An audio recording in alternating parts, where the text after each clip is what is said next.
Guys, today we want to talk to you about simplifying your life, and one of the greatest ways we've done that is to declutter our lives. And a phrase that I like to say a lot is that clutter produces chaos and chaos produces confusion. When your life is filled with clutter, when your house is filled with clutter, it is really chaotic. It's chaotic mentally and emotionally, and it just really is stifling, and it kind of hinders you on knowing which direction to go in a lot of times in your life, in a lot of different areas in your life. But one of the ways that we began to declutter and simplify our life was we made a list of all of our debts that we had, and we began to one by one knock those debts out, financial debts. yeah, And it took us about 3 years, I would say 3 to 4 years, to pay everything off to where we were completely debt free. And then we both, on a both individual basis, him as well as myself, we began to declutter our house. Yeah. I kind of focused on the house more. He began to focus on the shop and tools and just clothes. We went through our closets, everything. When I say we decluttered everything in our life, in our house. And that part was much more easy for Laura than it was for me. Yes, it was. And one reason it was easier for Laura than it was for me is because I'm much more sentimental. And I like to hold on to things. They're tied to memories or people. I lost my mother when I was young, and all my grandparents, parents, they're all gone.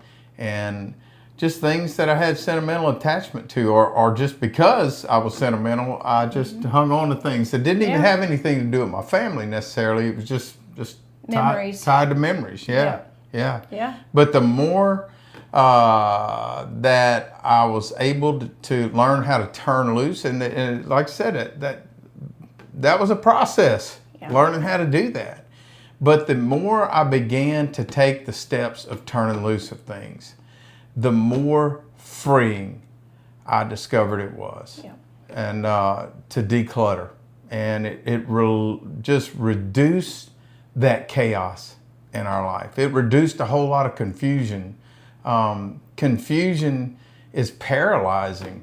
You know, the chaos producing that confusion that I was talking about, it's just paralyzing in your life. It keeps you from moving forward and going in the direction that you really want to go. You feel stuck. Yeah, You do. and You hopeless feel a lot of stuck times. and hopeless, you know? and like you can't move forward, or you're Yeah. not moving forward. And a lot of times it's both. You Yeah. know? And with us, now, and we've been married 11 years, and it's gotten better and better and better because we've gotten more and more and more on the same page with each other through the years and as we progressed in doing these things.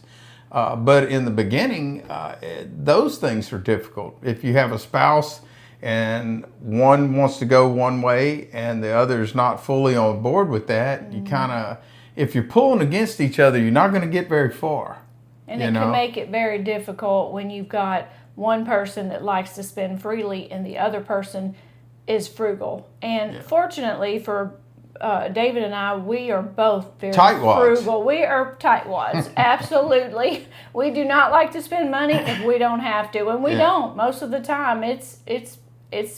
But it doesn't mean that we've always been in agreement on where we were going to spend money and what we were going to spend money on, or that we've always been agreement on what we wanted to get rid of and what we wanted to keep either, you know? Yeah, that was definitely a struggle, because like I say, that in the beginning, it's not now, but I was a lot more, okay, let's just get rid of everything, and I began to throw in stuff here and there, and he was not so much there yet. Not so much. You know, and so we did have a few moments of what we call intense fellowship.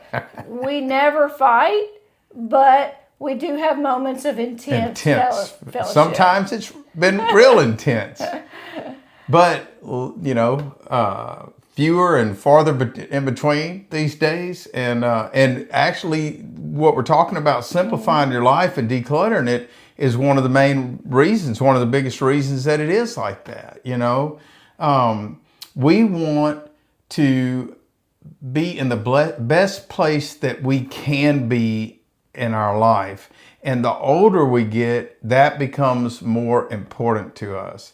And I'm not talking about, being a multimillionaire, guys. I'm not talking about that. I'm talking about having peace in our life, having peace in our home, having peace on the inside, and not being fretful and worried all the time, filled with, there are things that's going to, obstacles, that life is life. It's coming at us.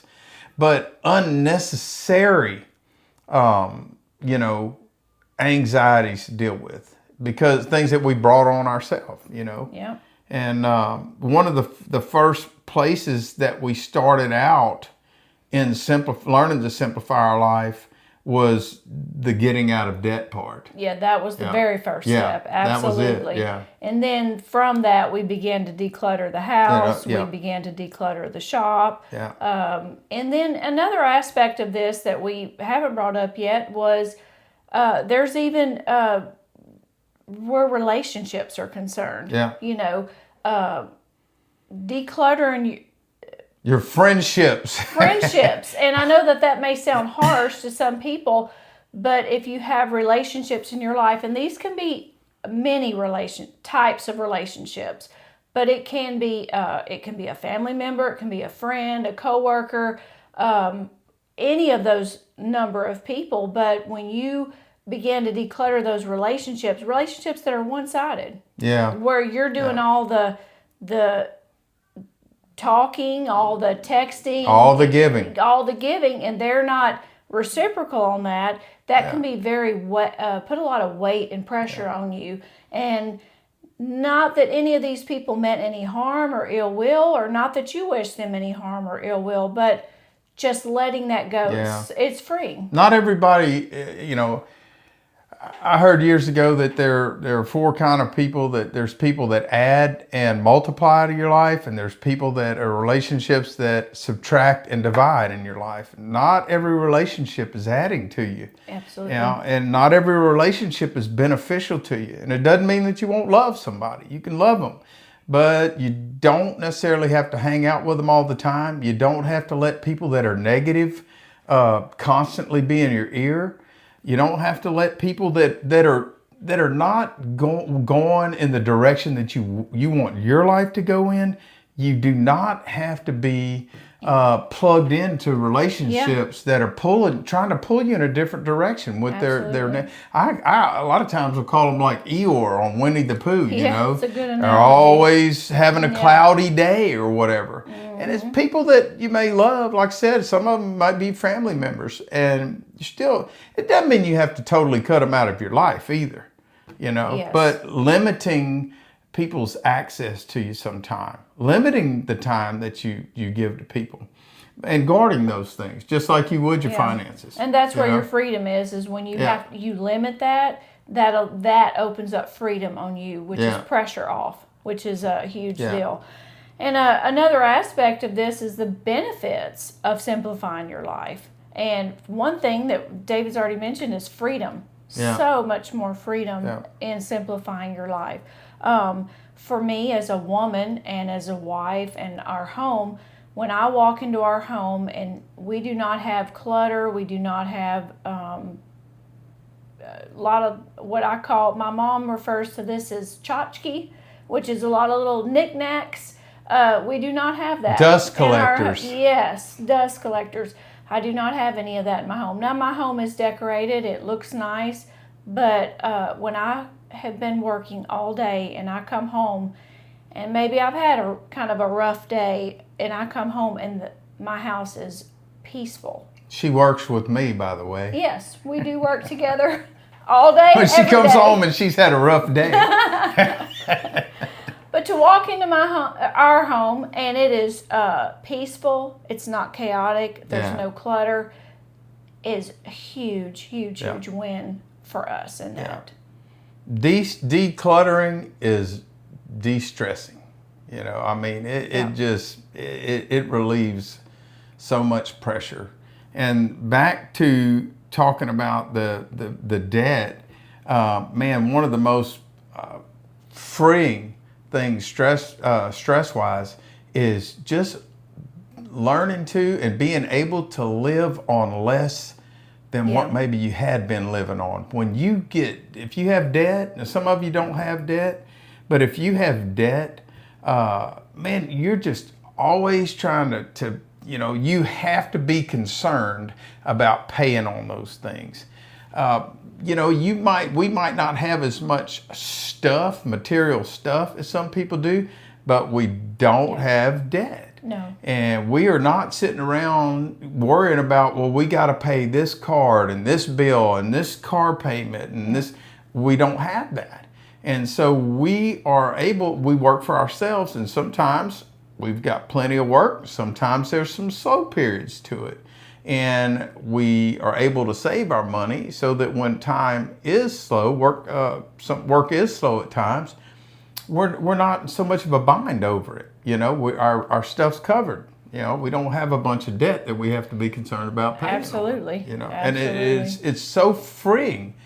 And another thing about that too is one of our favorite things to do is take road trips. We travel all over the United States, and we have done it multiple times over the last several years.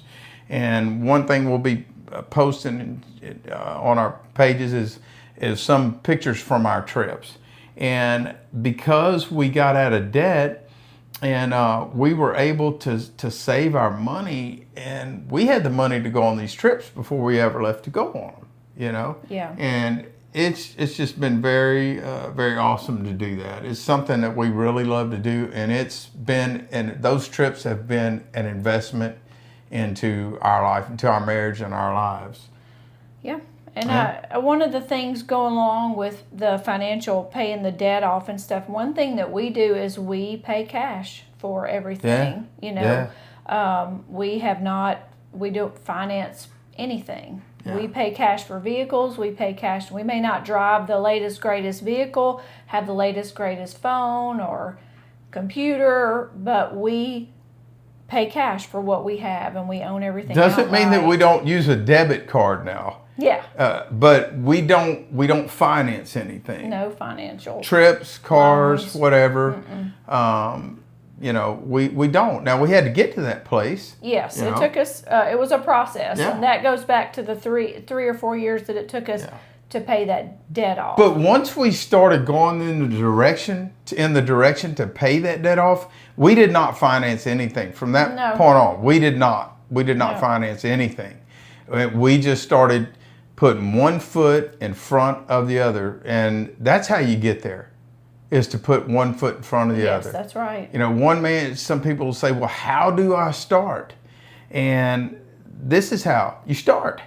You put one foot in front of the other in that direction. Yeah. And it's people are always looking for some magic potion or magic pill, and there's really not. It's the thing that we don't want to do is move in that direction. You've got to take action. Yeah. And the smallest step, I remember hearing this years ago from some guy, he said the smallest step in the right direction always produces joy. It always produces peace. It gives you a sense of progress, a sense of direction. Yeah. But you got to make a move. And that, to be honest with you, that's going to start with making a choice too.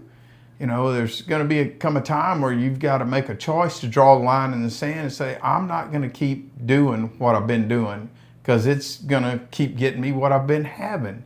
And if I want something different, then I'm going to have to do something different. Yep. And I say something a lot of times. People say, well, I can't, or I tried. There is no trying.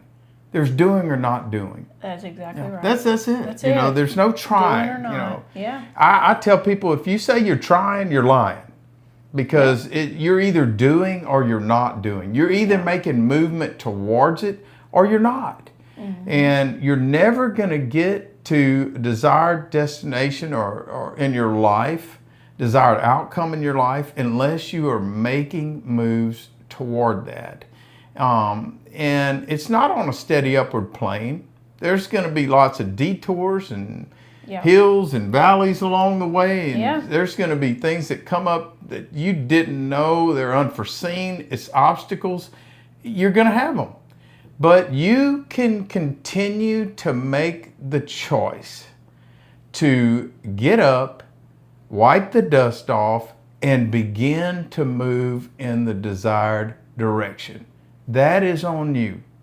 And you can do it. You can do it. If we can do it, I assure you Absolutely. that you can do it. Yes. And we're looking forward to having some great conversations with you. Yeah. That we want to give you something that's going to give you hope, and we want to help you guys. And that's why we're here, because we want to help you. That's why we're talking about these things. These things, I always say, you already know what you know. And I'm thankful for the people who have sown nuggets into my life, just things that they've went through. Sometimes it's been gone through failure. And I don't want every lesson I learn in life to be from failures that I've had in life. But I do want to learn every lesson I can from the failures and the mistakes that I've had in my life. And we endeavor to do that and not repeat them. So these are things that have helped us. Let us know in the comments if there's some things you want to hear about on any of these, specific topics that you'd like to, hear about, and for us to share. And we appreciate your comments. We appreciate you listening, and we hope to talk to you again soon. Bye-bye.